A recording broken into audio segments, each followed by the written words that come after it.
कात्रजमध्ये 17 वर्षीय तरुणाची कोयत्याने निर्घृण हत्या, पोलिसांकडून भर पावसात गाडीला बांधून गुन्हेगारांची धिंड. कात्रज परिसरात जुन्या वादातून 17 वर्षीय तरुणाची 7 जणांनी धारदार शस्त्रांनी सपासप वार करून निर्घृण हत्या केल्याची धक्कादायक घटना सोमवारी दिनांक 20 जुलै रोजी घडली. मोबाईल दुरुस्त करण्यासाठी मित्रासह गेलेल्या गणेश रवींद्र माळवे वय वर्ष 17 राहणार कात्रज गाव याच्यावर भर रस्त्यात कोयते व लोखंडी शस्त्रांनी हल्ला करण्यात आला. गंभीर जखमी झालेल्या गणेशला भारती रुग्णालयात दाखल केले असता डॉक्टरांनी त्याला मृत घोषित केले. या घटनेमुळे कात्रज परिसरात मोठी खळबळ उडाली आहे. भारती विद्यापीठ पोलिसांनी दिलेल्या माहितीनुसार फिर्यादी गणेश रामदास चव्हाण हा मयत गणेश माळवेचा मित्र आहे. सुमारे 3 महिन्यापूर्वी मयतचा आरोपी आकाश गायकवाडच्या बहिणीसोबत वाद झाला होता. त्याच रागातून आकाशने गणेशला जीवे मारण्याची धमकी दिली होती, अशी माहिती फिर्यादी पोलिसांनी दिली आहे. सोमवारी रात्री दोघेही कात्रज कट्टा परिसरात मोबाईल घेण्यासाठी गेले असताना 2 दुचाकीवरून आलेल्या 7 जणांनी त्याला गाठले. गणेश पळून जाण्याचा प्रयत्न करत असताना आरोपींनी त्याचा पाठलाग करून पकडले आणि डोके, चेहरा व हातावर धारदार शस्त्रांनी सपासप वार केले. गणेश रक्ताच्या थारोळ्यात पडूनही आरोपी त्यांच्यावर वार करत राहिल्याने फिर्याद नमूद झाले आहे.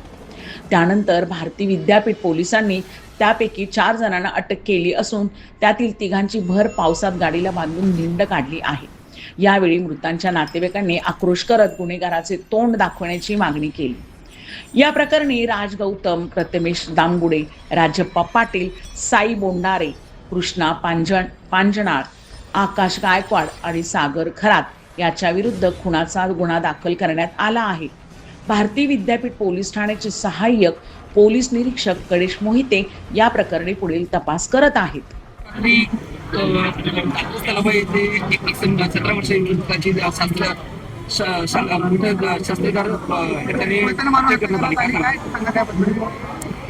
काल आम्हाला 10:30 दरम्यान एक खबर मिळाली. तात्काळ आम्ही स्पॉटला गेलो होतो. स्पॉटवरती आम्हाला असं दिसलं की एक मुलगा जो 17 वर्ष वय आहे तो जखमी अवस्थेत रक्ताच्या तळात पडला होता.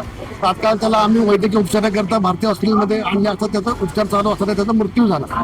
मृत्यू झाल्यानंतर आम्ही तात्काळ त्याच्यामध्ये 4 तपास पथके नेमली. 4 तपास पथकामध्ये आम्हाला सुरुवातीला प्राथमिक जे CCTV फुटेज मिळालं त्याच्यामध्ये अंधार असल्यामुळं कुणाची चेहरेपट्टी नीट दिसत नव्हती आणि काही अंदाज बांधता येत नव्हता.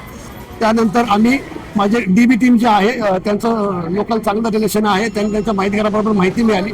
पण त्यानंतर असं कळालं की मृतकावर 5 गंभीर गुन्हे दाखल आहेत आणि त्यातले काही इसम सध्या बाहेर आहेत.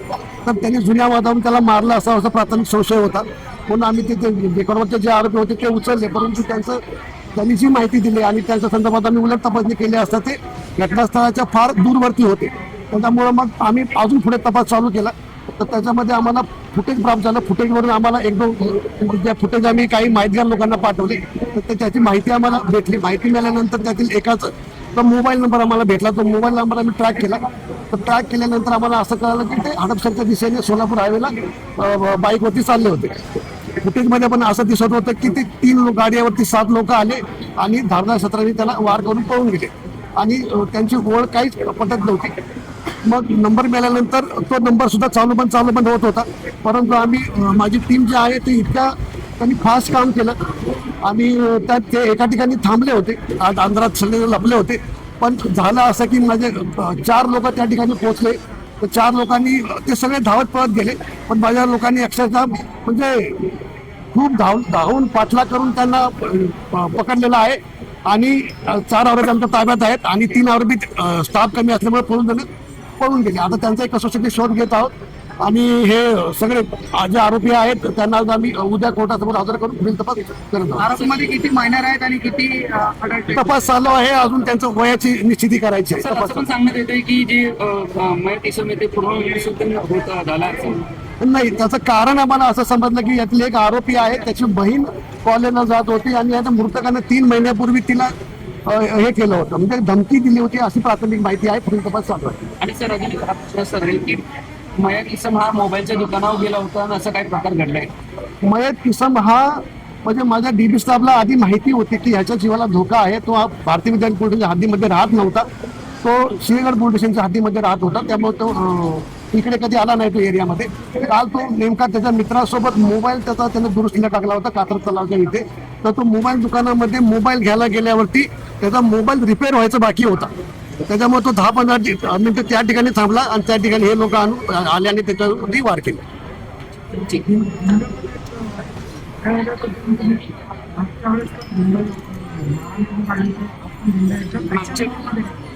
मागच्या मागच्या वेळेस पण एक पावसात दिंड काढली होती साहेब, आणि यावेळेस पण दिंड मोठ्या प्रमाणात काढलेली आहेत. हा घडलेला गुन्हा मागच्या वेळेला जी धिंड काढली होती तो क्राईम हॉटस्पॉट होता. त्या ठिकाणी मी पूर्वीचा या पोलीस स्टेशनचा पूर्वीचा रेकॉर्ड बघितला तर त्या ठिकाणी बरेच गुन्हे होते. तिथे लोक पार्किंगमध्ये दारू वगैरे पीत बसवत होते आणि त्यामध्ये महिलांना सुरक्षित वाटत होतं. त्याची आम्हाला माहिती मिळाली आणि त्या ठिकाणी क्राईम घडलं आणि हे लोक त्या क्राईम हॉटस्पॉट होते रेकॉर्डवरचे होते. त्याच्यामुळे त्या ठिकाणी जाऊन लोकांच्या मनातील भीती कमी व्हावी, त्यांना सुरक्षित वातावरण निर्माण व्हावं म्हणून ती धिंड काढली.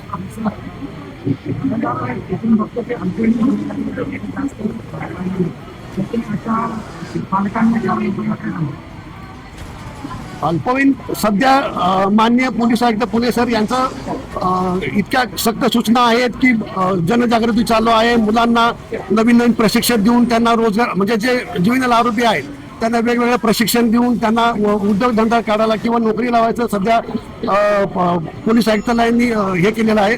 मान्य आयुक्त साहेबांनी त्यांना कामधंद्याला लावण्याचं सर्व ठिकाणी कंपन्यामध्ये बोलवून त्यांना रोजगार दिलेला आहे आणि त्याच्यामुळे तुम्ही आता त्याचा रिझल्ट पण बघत असाल. बरेच मायनर आरोपी केलेले जे क्राईम आहे ते कमी झालेलं आहे. पारस मुठ्ठा यांचा रिपोर्ट.